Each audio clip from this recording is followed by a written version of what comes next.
দীর্ঘায়িত করবেন। 10 মাসে কোনো ভালো আলামত দেখলাম না। মিনিমাম আইনের শাসন নাই। কোর্টে মামলা, মিথ্যা মামলা দিয়ে নিয়ে যাওয়ার পরও মাপ চলছে। মাপ বন্ধ করতে পারলেন না। শ্রমিক ভাইয়েরা ঈদকে সামনে রেখে তাদের মজুরিও ঠিক মতো পেল না। গ্রামের কৃষক তার উৎপাদন ফসলের ন্যায্য মূল্য পেল না। ক্ষেত পূজারের 12 মাসের কাজ নাই।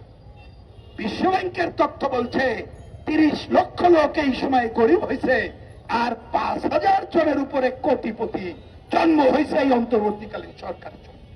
তাহলে আপনি কার স্বার্থ পালন করছেন? যদিও আপনার কাছে প্রত্যাশা করি না।